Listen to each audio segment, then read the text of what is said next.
Hello students, आज अपन बात करते हैं रीट मुख्य परीक्षा लेवल 1 जिसका परिणाम 11 जून को आ गया और अब स्टूडेंट्स स्कूटी फॉर्म भर रहे हैं। वो 18 जून से शुरू हैं और 2 जुलाई लास्ट डेट हैं। तो इस फॉर्म को लेके स्टूडेंट्स के कई डाउट्स हैं कि मुझे क्या क्या डॉक्यूमेंट्स चाहिए और वो डॉक्यूमेंट्स मुझे साइट पे कहाँ मिलेंगे और उनको मैं कैसे तैयार करूँ। फॉर्म भरने से पहले आपको क्या क्या तैयारी करनी है। और ध्यान रहे, आपको बिल्कुल भी टेंशन लेने की और पैनिक होने की आवश्यकता नहीं है। आप क्या है, तरह तरह की वीडियो देखते हैं, इससे भ्रमित हो जाते हैं कि ऐसी 2 गलती मत करना वरना आप बाहर हो जाओगे वैकेंसी से। ऐसा कुछ नहीं है। किसी भी भर्ती में सिलेक्शन कराना है वो मुश्किल है, सिलेक्शन होने के बाद में बाहर कोई नहीं होता। यदि किसी स्टूडेंट्स के गलती से कोई डॉक्यूमेंट्स में कमी रह गई या दस्तावेज अपलोड नहीं हुआ तो बाद में आपको समय देते हैं, उस समय पे आप उसको सबमिट करा सकते हैं। ऐसा कुछ नहीं है। और यदि ऑनलाइन फॉर्म भरते समय भी आपसे कोई गलती हुई है तो उसका भी है समाधान, उसके लिए भी शपथ पत्र बनता है और वो मान जाते हैं आसानी से। ऐसा कुछ नहीं है। स्टूडेंट्स की जो भी एजुकेशन क्वालिफिकेशन है वो सही होनी चाहिए। फॉर्म भरते समय जो भी त्रुटि रह जाती है वो सुधर जाती है। ऐसा कुछ नहीं है। तो मैं आपको सिर्फ 5 से 7 मिनट के अंदर पूरा विश्लेषण कर देता हूँ इस जो लेवल फर्स्ट है जिसका स्क्रूटनी फॉर्म चल रहा है और आपको डीवी में क्या क्या डॉक्यूमेंट चाहिए वो सब बातें बता देता हूँ, जिससे आपको किसी तरह की कोई भी प्रॉब्लम नहीं होगी। तो सबसे पहले अपन बात करते हैं लेवल 1 के जो ऑनलाइन आवेदन फॉर्म थे वो 7 नवंबर 2025 से शुरू हुए थे। तो ये डेटे मैं इसलिए बता रहा हूँ कि बाद में आपको ओबीसी प्रमाण पत्र, ईडब्ल्यूएस प्रमाण पत्र इसके बारे में थोड़ा बताएंगे डिटेल्स में, इसलिए आपको सभी डेट्स आपको थोड़ा ध्यान में होना ज़रूरी है। ऑनलाइन आवेदन 7 नवंबर 2025 से शुरू हुए थे और फॉर्म भरने की लास्ट डेट है वो 6 दिसंबर 2025 थी। उसके बाद में 17 जनवरी 2026 को इसकी लिखित एग्ज़ाम लगी और उसके बाद में हमें जो बेसब्री से इंतज़ार था वो फाइनल रिज़ल्ट 11 जून 2026 को जारी हो चुका है। और अब सबसे बड़ा पड़ाव है ऑनलाइन स्क्रूटनी फॉर्म जो 18 जून से शुरू होकर 2 जुलाई तक चलेंगे। यानी आपके पास में 2 जुलाई तक का समय है स्क्रूटनी फॉर्म भरने के लिए। तो स्क्रूटनी फॉर्म कैसे भरना है वो भी बताएंगे और साथ में स्क्रूटनी फॉर्म भरने से पहले आपको कौन कौन से दस्तावेज हैं जो आपके पास में होना कंपलसरी है। तो सबसे पहले तो अपन बात करते हैं दस्तावेजों की। 10th की मार्कशीट ओरिजिनल होनी चाहिए और साथ में बोर्ड सर्टिफिकेट। आजकल बोर्ड सर्टिफिकेट साथ में आता है, उस पर लिखा था मार्कशीट विद बोर्ड सर्टिफिकेट, ठीक है। 12th की मार्कशीट और आपने जो BSTC DLED की है उनकी दोनों वर्ष की marksheet, first year second year की, और साथ में जो डिप्लोमा दिया है वो, और अंतिम संस्था का चरित्र। आपने रेगुलर जो अंतिम संस्था जो भी पास आउट हो उसका चरित्र प्रमाण पत्र कॉलेज का, और 2 चरित्र प्रमाण पत्र किसी भी राजपत्रित अधिकारी से अटेस्टेड होने चाहिए और वो 6 माह से पुराने नहीं होने चाहिए। यदि किसी के पास में पहले के बने हो तो नया बनवा लें। और मूल निवास प्रमाण पत्र होना चाहिए, ठीक है। और ओबीसी सर्टिफिकेट और ईडब्ल्यूएस सर्टिफिकेट, यानी अपन कास्ट सर्टिफिकेट की बात करते हैं तो कास्ट सर्टिफिकेट SC ST का जाति प्रमाण पत्र कितना भी पुराना हो चलेगा, लेकिन ओबीसी और ईडब्ल्यूएस वाले विद्यार्थी थोड़ा ध्यान से सुने। उनका जो कास्ट सर्टिफिकेट है वो ऑनलाइन आवेदन फॉर्म की लास्ट डेट से पहले का होना चाहिए। मैंने डेट इसलिए बताई थी कि ऑनलाइन आवेदन फॉर्म की लास्ट डेट थी वो 6 दिसंबर 2025 थी। तो आपके पास में 6 दिसंबर 2025 से पहले का, लेकिन 1 वर्ष से ज़्यादा पुराना नहीं होना चाहिए। यानी आपके पास में 6 दिसंबर 2024 से लेकर 6 दिसंबर 2025 के बीच की डेट का कोई कास्ट सर्टिफिकेट बना हुआ है तब तो वो अपलोड कर देना आप, सही है। और यदि आपके पास में 6 दिसंबर 2025 से पहले का या 6 दिसंबर 2024 से पहले का कास्ट सर्टिफिकेट है तो सिंपल सा एक शपथ पत्र बनेगा 50 स्टाम्प पेपर पे, और उसकी जो लैंग्वेज है वो एकदम सिंपल रहेगी कि मेरा जाति प्रमाण पत्र था पहले का बना हुआ है इतनी तारीख का और अभी नया जाति प्रमाण पत्र, वो सिंपल सी लैंग्वेज दे रखी है हमने साइड पे। यानी ओबीसी का शपथ पत्र, ऐसे में सभी जो लाइनें बताऊंगा तो वीडियो काफ़ी बड़ा हो जाएगा। तो यानी कास्ट सर्टिफिकेट आपको शपथ पत्र लगाना कंपलसरी है 50 रुपये स्टाम्प पेपर पे। और यदि कई स्टूडेंट क्या बोलते हैं कि मैंने तो नया बनवाया है, नया बनवा लिया वो अच्छी बात है, लेकिन इस वैकेंसी में साफ निर्देश वो लिखा हुआ नोटिस में आप पढ़ते नहीं हैं कि ऑनलाइन आवेदन फॉर्म होने के अंतिम तिथि से पहले का कास्ट सर्टिफिकेट होना कंपलसरी है। यदि किसी बच्चे के पास में बाद का है तो वो शपथ पत्र बनवा लें, ठीक है। अब ये तो होगी जाति के बाद। इसके बाद में अपन बात करते हैं, यदि स्टूडेंट विवाहित है तो विवाह प्रमाण पत्र चाहिए, अविवाहित है तो एक शपथ पत्र बन जाएगा अविवाहित का 50 रुपये स्टाम्प पेपर पे, और संतान संबंधी शपथ पत्र, ठीक है। और इसके अलावा दस्तावेज संबंधी शपथ पत्र जिसका प्रारूप है वो अधीनस्थ बोर्ड की साइट पे दे रखा है, मेरे दस्तावेज सही हो सकते हैं, इसके बारे में 50 रुपये स्टाम्प पेपर बन जाएगा शपथ पत्र। और दहेज और धूम्रपान का शपथ पत्र, अनमैरिड वाले तो ये लिख देंगे मैं अविवाहित हूँ, इसमें शादी पर कोई दहेज नहीं लूँगा, और विवाहित वाला मैं शादी में कोई दहेज नहीं लेता, वो प्रारूप दे रखे हैं। और धूम्रपान संबंधी शपथ पत्र बन जाएगा। और आय प्रमाण पत्र उन स्टूडेंट्स के लिए है जिनकी आय 2.5 लाख से कम है, और फॉर्म में मेंशन किया आय प्रमाण पत्र जिनकी आय 2.5 लाख से ज़्यादा है उनको लगाने की आवश्यकता नहीं है, ठीक है। और एक हस्तलिखित प्रारूप साइड पे दे रखा है अधीनस्थ बोर्ड की, जिसका लिंक अपनी वीडियो में दे रखा है, वहाँ से आप जाके स्टूडेंट कॉर्नर से जाके ये सभी शपथ पत्र हैं वो डाउनलोड कर सकते हैं। मैं वीडियो में दिखा भी दूंगा कैसे डाउनलोड कर सकते हो आप, तो वो।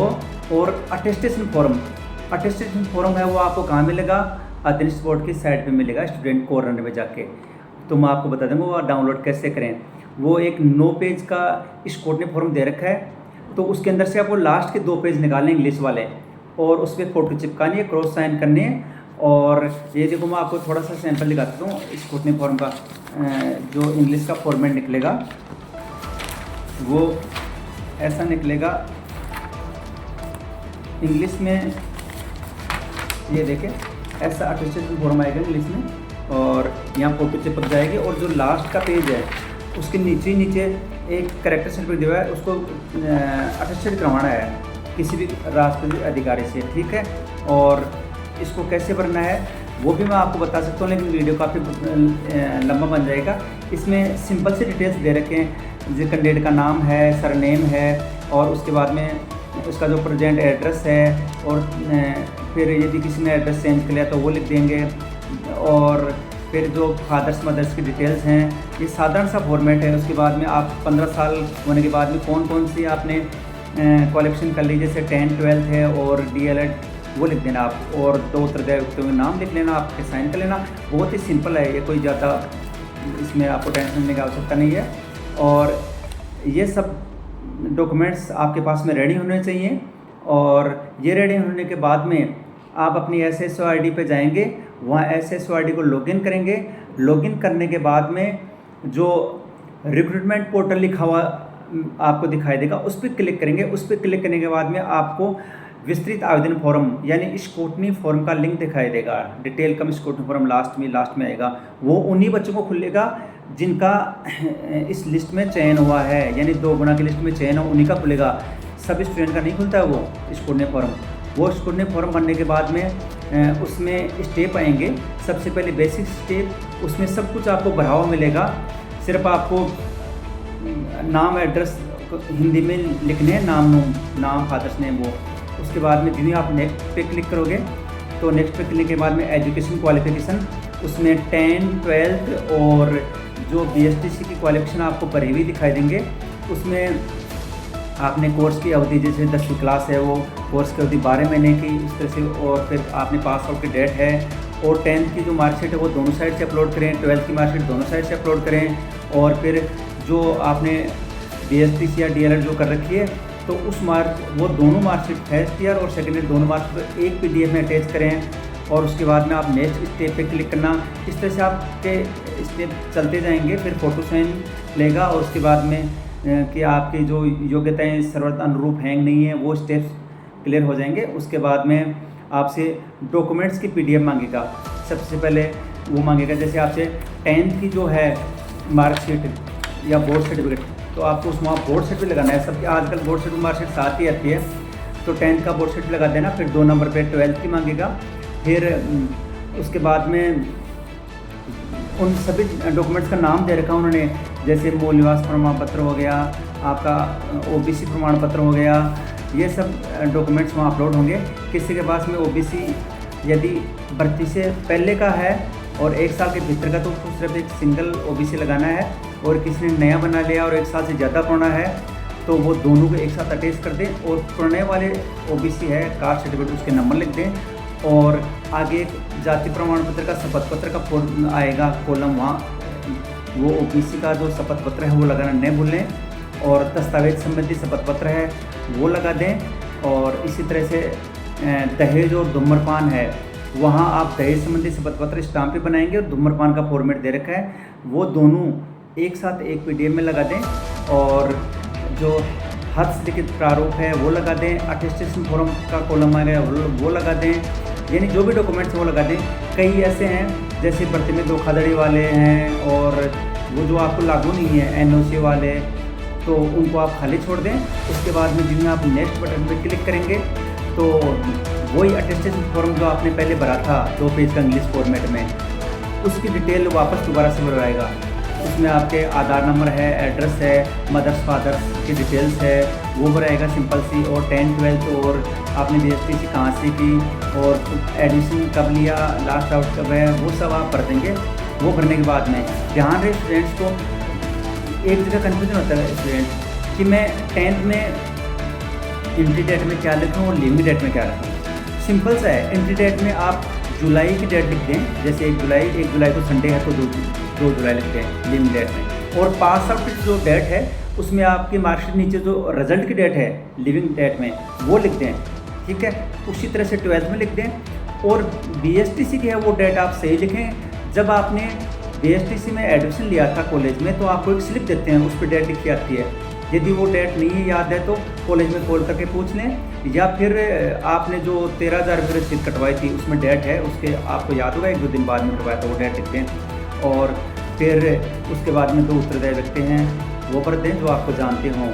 वो उत्तरदायी व्यक्ति कोई भी हो सकते हैं, ऐसा नहीं कि वो कोई गवर्नमेंट जॉब वाले हों। और ये सब भरने के बाद में सबमिट कर दें। सबमिट करने के बाद में आपसे 100 रुपये फीस मांगे, वो ऑनलाइन भी काट सकते हैं, 110 रुपये की रसीद कटेगी। वो काटने के बाद में आप ओरिजिनल प्रिंट आउट निकलेगा 10 पेजेस का, ये फॉर्म ऐसा फॉर्म निकलेगा 10 पेजेस का। तो उसके 2 सेट निकालने आप, इस फॉर्म के 2 सेट निकालेंगे, और 2 सेट निकालने के बाद में लास्ट में वो 2 पेज का अटेस्टेड फॉर्म आपको दोबारा दिखाई देगा, जिसके फ़ोटो चिपकानी है, आपको क्रॉस साइन करने हैं, और लास्ट में अटेस्टेड करवानी है। ये अटेस्टेड आप एक ही गजटेड अफसर से करवा सकते हैं दोनों फॉर्म में। तो 2 सेट बनाएंगे आप। ये 2 सेट बनाने के बाद में जितने भी डॉक्यूमेंट्स हैं उनके सब की 2-2 फोटोस्टेट कॉपी कर लेंगे। एक सेट में ओरिजिनल स्टाम्प और दूसरे सेट में उनकी फ़ोटोकॉपी। इस तरह से आप 2 सेट तैयार कर लेंगे, और दोनों सेट तैयार करने के बाद में जब भी आपको डीवी की डेट मिले तो आप वो दोनों सेट आपको लेके जाने हैं। और यदि किसी के फॉर्म ऑनलाइन फॉर्म भरते समय गलती हो गई है तो आप एक 50 स्टाम्प पेपर पे शपथ पत्र बना लेगा। जैसे किसी के परसेंटेज में गलती हो गई हो या किसी की और कहीं गलती हो गई तो शपथ पत्र सिंपल सा शपथ पत्र बन जाता है, जिसमें वो जो गलती मेंशन हो जाती है कि भविष्य में जो भी गलती हुआ, ठीक है। तो इस तरह से आपको टेंशन लेने की आवश्यकता नहीं है, आपके स्कूटनी फॉर्म वो आसानी से भर जाएगा। और फिर जो ही टीवी की शॉर्ट लिस्ट आए उसमें डेट वाइज आपको बुलाएंगे तो आप अपने जो भरा हुआ फॉर्म है वो ले जाएं, और आपको टेंशन करने की बिल्कुल भी आवश्यकता नहीं है। यानी कोई सर्वर की वजह से या किसी भी कारण से यदि कोई स्कूटनी फॉर्म नहीं भी भरता है तो भी चांस देते हैं कि ऑफलाइन फॉर्म भर के 100 रुपये का पोस्टर लगा के लिया हो, और उसके बाद में बच्चे नहीं पहुंचते हैं तो भी फिर वो दोबारा लिस्ट निकालते हैं कि ये बच्चे रह गए, दोबारा से भर दो। तो टेंशन लेने की बिल्कुल भी आवश्यकता नहीं। ऐसी भ्रमित वीडियो ना देखें जिससे आपको किसी तरह की मानसिक तनाव हो और आप काफ़ी टेंशन में रहो। Thank you. हम जो भी जानकारी देंगे सही देंगे, और हमारा जो चैनल है उसके अंदर आपको ये जो भी डॉक्यूमेंट्स हैं उनकी जो साइट है वो मिल जाएंगी। और थैंक यू।